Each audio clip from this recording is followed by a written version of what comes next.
This episode of the Nurse Practitioner Podcast is sponsored by Dakin's Wound Cleanser.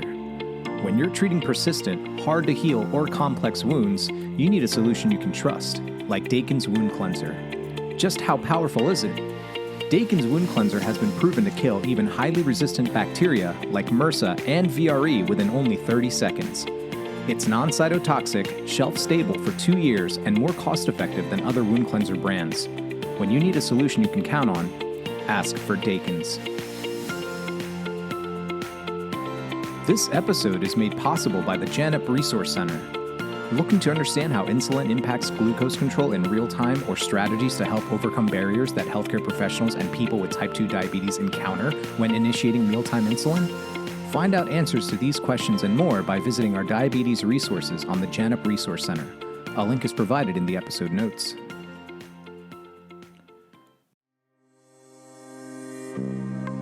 In this episode of the Nurse Practitioner Podcast, Dr. Margaret Fitzgerald discusses lessons learned from NPs who have failed the boards. Thanks again for taking the time to chat with us today. I'm so happy to be able to share this with the listeners. Now, one of the NPs you spoke to commented that they expected to read the question and quickly recognize the answer. What are your thoughts on this question assumption going into the NP board exam? What I would say first is do not expect to read any questions and quickly recognize the answer. This can happen at a very low-level fact-oriented question, such as identifying a cranial nerve or something super low-level like that. Very few certification exam questions are written at that level. And in fact, most of the certification exam questions are going to be written at a very high level, very complex, because remember, this is a test to see if you possess the knowledge base to be a safe entry level NP, and can you apply that knowledge base. Therefore, the byword is clinical decision making. You and I have to agree that cranial nerve 1 is the olfactory nerve. Have a nice day, and we're both moving on. If we both know that factoid, it didn't really demonstrate our clinical decision making, did it? So do not expect to get low-level questions on the boards.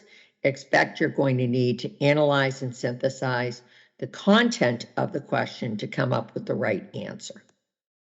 Thanks for making that distinction regarding board questions. Another NP mentioned that they got through the test fairly quickly and did not think it was that difficult, yet they were stunned when they found out they had failed. Can you please expand on this? When I counsel people who have failed boards, I would say at least 1/3 will tell that to me. To give you an example, depending on which boards you sit for, the boards have either 150 or 175 questions as a general rule for the majority of boards, and you're given 3 to 3.5 hours to complete. And what that boils down to is, and I'll point out one of the exams that has 150 questions. 150 questions equal to be completed in 180 minutes or 3 hours.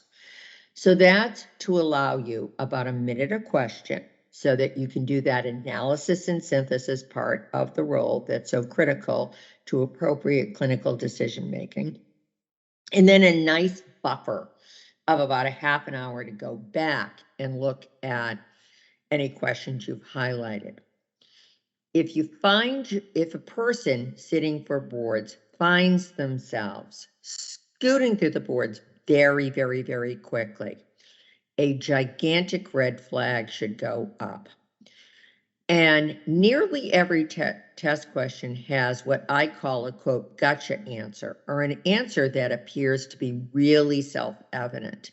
And the error is that the test candidate fails to consider all the information presented, analyze and synthesize that information, and fails to deeply consider the purpose of the test question. And that leads the test taker to look at the question and say, oh, this is simple. Answer, next.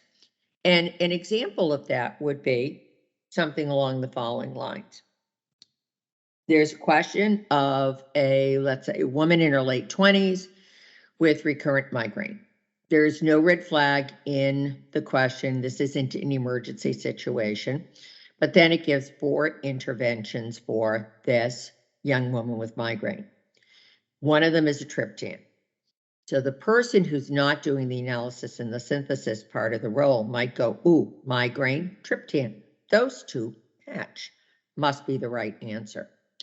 When what the examinee failed to appreciate that it was actually a question about prevention of migraine. Triptans are used to treat acute migraine, absolutely, but they're not used to prevent migraine. Therefore, the person who said, "Ooh, that was an easy question, migraine triptan," is thinking at too low a level and is not considering what the true purpose of the question was. We appreciate you delving into those tricky questions. Another NP said they could not figure out what the question was asking. What can NPs do to better understand questions that may be confusing? Well, what I have to do is we can't go any further without catching you on the word, quote, tricky question. I hear that a lot from people who both passed and failed boards. They'll say, oh, the questions were so tricky. And I will say to them, no, they're not tricky. They're challenging what the questions are figuring out. Are you able to demonstrate an appropriate knowledge base and the application of that knowledge base to be that safe entry level NP in whatever area you had your concentration of study? So let's get back to the question here. I couldn't figure out what the question was asking. I feel like I need to go back and thank it was either my 4th or 5th grade teacher, who was the person that taught me how to diagram a sentence. And that we had to do this exercise that we had to identify the verb in the question or in a sentence. And what I vividly remember from elementary school is, what does a verb do? A verb directs the action of the sentence. Sometimes identifying the verb in a question can help you figure out the purpose of the question. And then what you have to do is take that step back and say to yourself, is this an assessment question? Is it asking me to gather subjective and objective information so then I could go ahead and come up with a differential diagnosis? Or is this a diagnosis question? Am I given enough information in the question from a subjective objective viewpoint that I can come up with an appropriate diagnosis? Or is this, I'm given the diagnosis, and now what I'm doing is looking at the plan, developing a plan of care? Or could this be an evaluation question where I'm being asked to take a look at response to care? And there is a mnemonic called ADPI: assessment, diagnosis, plan, intervention, and evaluation. And those are the steps in the clinical decision-making process. Those are the steps that we do in order to assess patients safely and effectively. And if you go back to ADPI, you're looking at a question and you're going, what the heck is the purpose of this question? If you remember that mnemonic, ADPI, assess, diagnose, plan, intervene, and evaluate. Look at the question, figure out which part of that clinical decision-making and care process this question is aimed at. You're going to suddenly come up with the right answer. Thanks for the clarification. This one NP said they did thousands of practice questions and figured that they would be the best way to study for the exam. Why is this not a comprehensive strategy to study for the NP boards? Practice questions, first of all, are of a wide variety of quality. I've looked at a number of questions that are being distributed as practice questions to get ready for the NP boards. And the questions are written, quite frankly, at too low a level of complexity. In other words, a lot of those questions will be that instant recognition, again, cranial nerve, anatomic landmark, something along those lines, and really not focused on clinical decision making. The other part is what you have to do is keep in mind, one more time, your study should be focused on knowledge building so that you're able to discern the correct answer to all the exam questions. I advocate for using practice questions to confirm, but not try to build your knowledge base. And what you need to do when looking at studying, what I advocate for is work on knowing the how, what, and why of practice. How does a disease form? What is the most likely patient population for this to show up in? What's the appropriate treatment?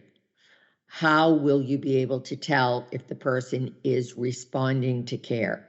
What do you need to do to adjust therapy, or is the person doing much better and stay the course? Why is it that the person can sometimes then fail therapy and you need to go back to the beginning and rethink the diagnosis and the like? So remember, this is a practice of deep, deep, deep inquiry. The majority of questions on the boards will have more than one correct answer, and your job is to figure out what the best answer is for that particular test item and take it from there. Thanks again for that distinction and sharing what NP should focus on studying. One NP said that more than one answer was applicable to the situation presented and that they were not sure which answer was correct. Can you share any strategies to address questions with seemingly more than one quote-unquote correct answer? Oh, well, herein lies the rub. You're not looking for just the correct answer. You're looking for the best answer.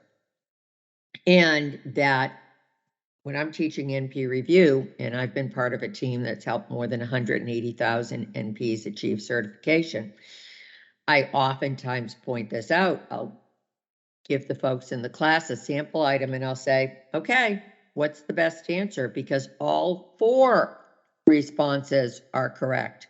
All 4. And then what you have to do is look at the question, not hit the panic button saying, what do you mean at least 2 of these items, 2 of these answers here are correct? What you have to do is choose the response most specific to the given situation. Sometimes the questions that relate to presentation of disease have more than one applicable answer. What you want to do is go with the most common presentation of the condition, not the least common. For example, an adult with bacterial meningitis can have nuchal rigidity and papilledema. Nuchal rigidity, neck stiffness, papilledema, bulging of the optic disc, usually indicative of increased intracranial pressure. And those 2, since they're both technically right, would be the best answer? Well, nuchal rigidity or neck stiffness will be seen in the majority of adults with the diagnosis. Papilledema seen much less commonly. For those of you sitting for the family exam, if you have a pediatric developmental question, very often these have more than one correct response. For example, a healthy 4.5-month-old infant is expected to roll stomach to back and smile. However, smiling is a developmental milestone that's achieved by or even before 2 months. Well, the rolling over is typically not seen until the baby is 4 months old. Therefore, 4 months old is a better answer if you are being asked that you're evaluating a baby who can roll stomach to back and smile. 4 months old is a much better answer than 2 months old. I'll throw one more in here. We all know, because we've been RNs, is that with an asthma flare, there can be intercostal retraction. And remember, I'm talking about asthma flare here. However, that is only seen in extremis with an asthma flare. It's an uncommon finding in asthma flare. Whereas elevated respiratory rate or expiratory wheezing will be seen in the majority of asthma flares. So if you had a question that asked about findings in an asthma flare, and one was intercostal retraction, and the other was expiratory wheeze. Expiratory wheeze is a much better answer because the majority of people with asthma flare will have that. Looking for the best answer. Got it. Thanks for sharing those examples. Another NP said that they currently practice as an RN in an acute care setting and that the scenarios and treatment options presented in the questions were quite different from what they were accustomed to seeing in their current clinical setting and that they had a hard time choosing the best answer. Can you share any tips or advice for unfamiliar situational questions? Particularly for the acute care RN who is transitioning to one of the primary care roles, like family, adult gero primary care, even women's health. It is a tremendous role transition because what you're doing is you're shifting from inpatient acute care to outpatient, more primary care oriented. Now, as a very, very proud primary care provider who was a critical care nurse for 16 years before I became a nurse practitioner, I am not saying that leaving the acute care setting and going to primary care means that the work is less demanding in primary care or it's, quote, simpler than in the acute care setting. Not at all. However, on the other hand, the way we treat pneumonia out in the community is quite a bit different than the way you treat pneumonia in the person who's sick enough to be admitted to the acute care hospital. Most new NPs are experienced RNs, and of course, you take that experience with you to the NP certification exam. If you've been practicing in the acute care setting, you are the expert in the worst case scenario. And I'll give you an example here on community-acquired pneumonia. For every one person admitted to the medical floor with community-acquired pneumonia, somewhere between 50 and 100 people are treated in the outpatient setting for the pneumonia. Okay, that's how unbelievable the difference in the ratio. In other words, far less than 2% of all adults with community-acquired pneumonia get admitted to the hospital for it. Who did you see on the medical floor? Who did you see in the ICU? The sickest of the sickest of the sick. And if you start thinking like an NP with every patient you encounter in your RN role, this is going to be really, really helpful. So I'm going to give you an example of one of the last people I saw in my practice with community-acquired pneumonia. The person's very well connected with our practice, primary care patient. I was working, she's been my patient for many, many, many years. She was 2 to 3 days into increased cough, fever, worsening difficulty breathing. In other words, a classic pneumonia. Woman in her 80s with many chronic health problems. I was able to intervene early on, get her on the right antimicrobial, do 2-day follow-up on her, evaluate her response to care, and she did very well. She also had the benefit of tremendous family support, which of course is really important, so that she was able to be managed at home. And I was also able to say that I knew if she got worse, her family would scoop her up and bring her to the hospital immediately. I would be willing to bet when you saw the last patient you admitted with community-acquired pneumonia to the medical floor, that person had been sick for a week, 10 days.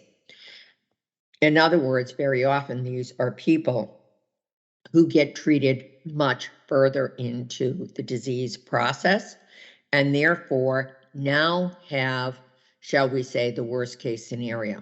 That's what you're accustomed to seeing on the medical floor, in the ICU, I dare say even in the emergency room. What you'll be tested on, if you're being tested in one of the primary care roles, is going to be outpatient therapy, where people are less sick when they're initially presenting. Thanks for those insights.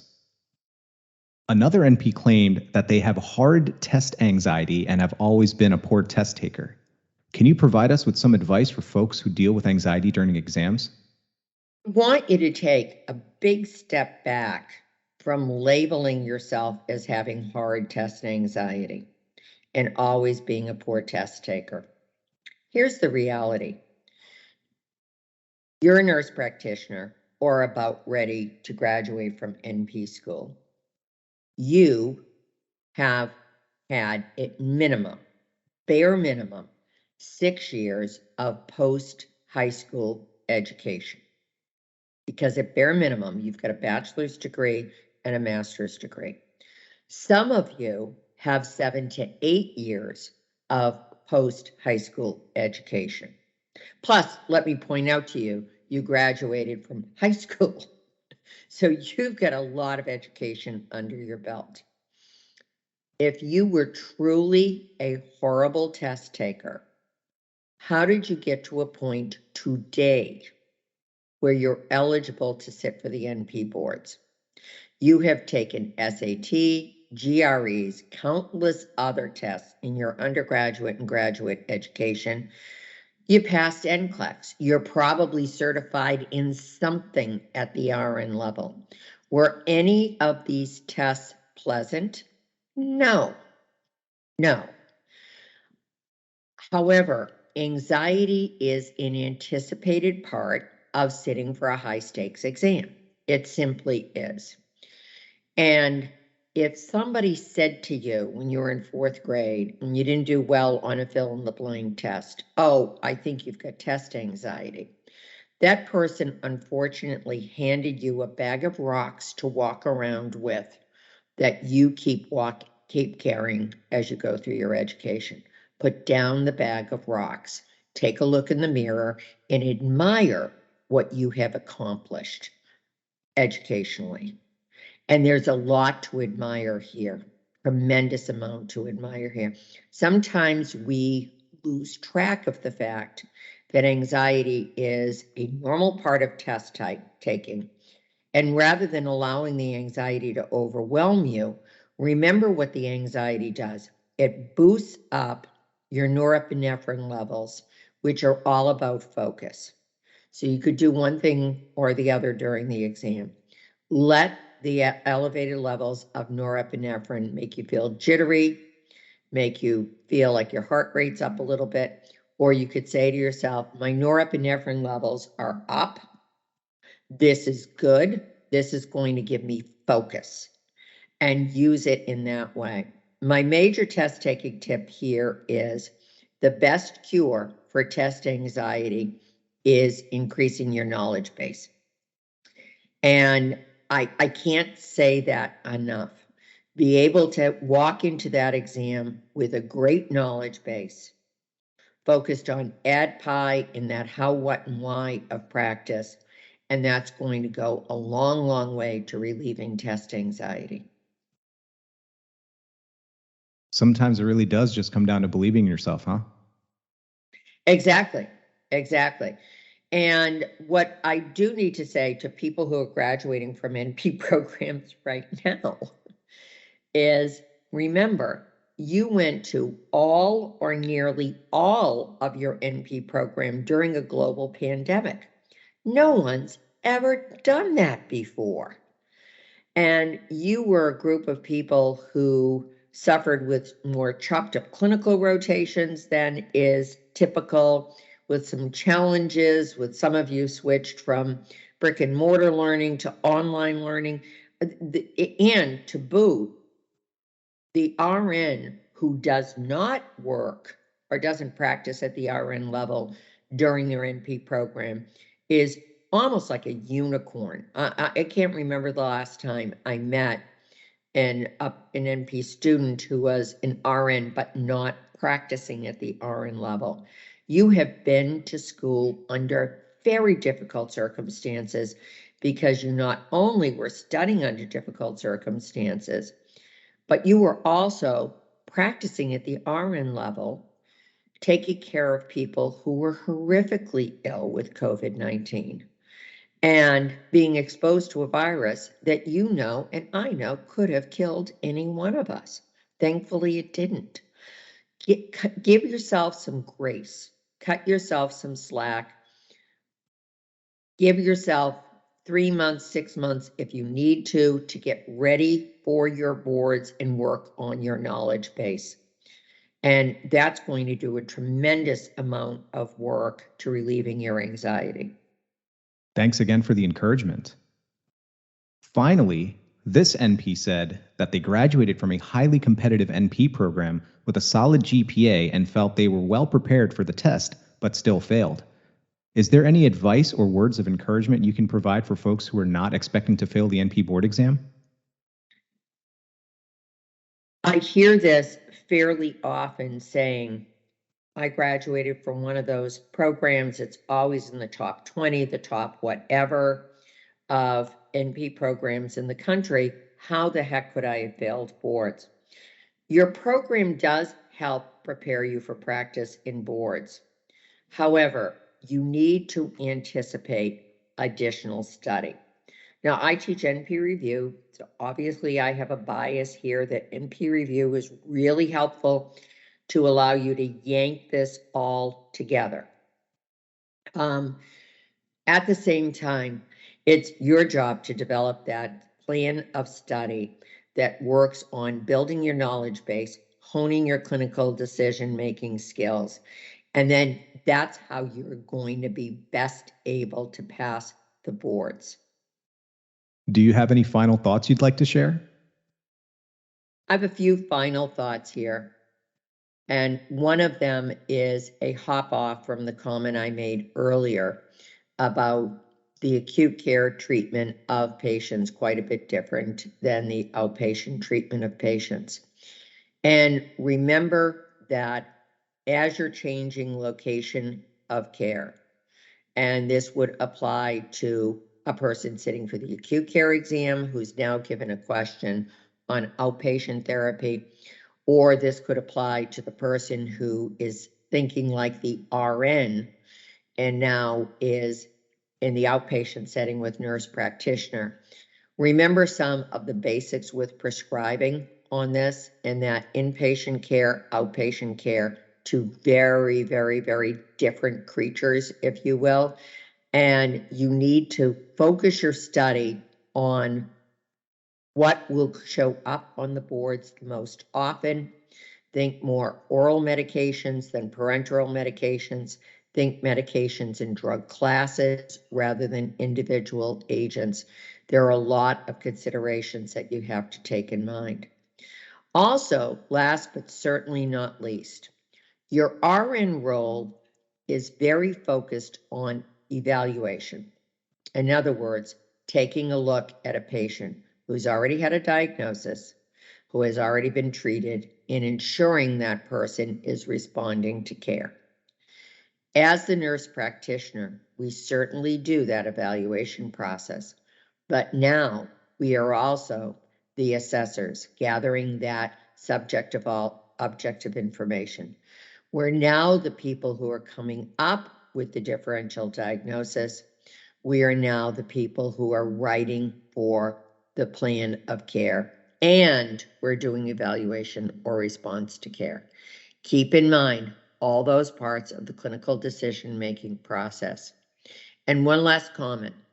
The boards are not an artificial barrier between you and your NP license. The boards are rather a validated exam for you to demonstrate your competency to practice. People who failed boards have not demonstrated the ability to be a safe entry-level NP. People who have passed boards have gone through that milestone and demonstrated they will be safe entry-level NP. You can learn a lot, even as you're getting ready for boards, from people who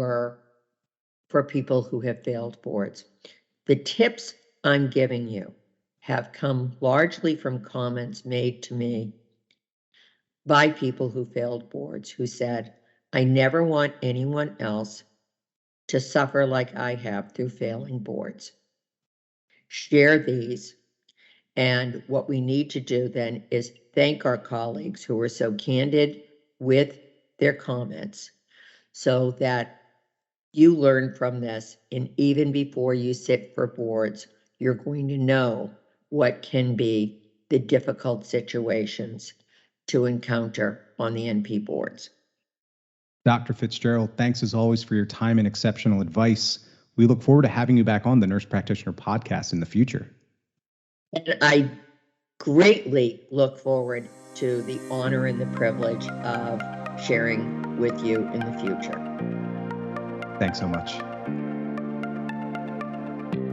For more great content from the Nurse Practitioner, be sure to visit us online at tnpj.com for the latest NCPD articles, columns, and much more. Please leave us a 5-star review on iTunes and Spotify, as it helps with the podcast's visibility and helps us to keep bringing you this great content. Also, don't forget to follow us on Facebook, Instagram, and LinkedIn at The Nurse Practitioner Journal, and on Twitter at TNPJ_journal. Thanks for listening. This podcast does not constitute medical advice and should not be taken as such, and does not replace professional judgment or advice. The ideas and viewpoints expressed on this podcast do not reflect the official position of the speakers, authors, affiliated organizations, the Nurse Practitioner Journal, or Wolters Kluwer. Please note that the hosts of the Nurse Practitioner Podcast are not clinicians. However, we created the Nurse Practitioner Podcast to bring you relevant clinical information by NPs for NPs. Thanks again for listening.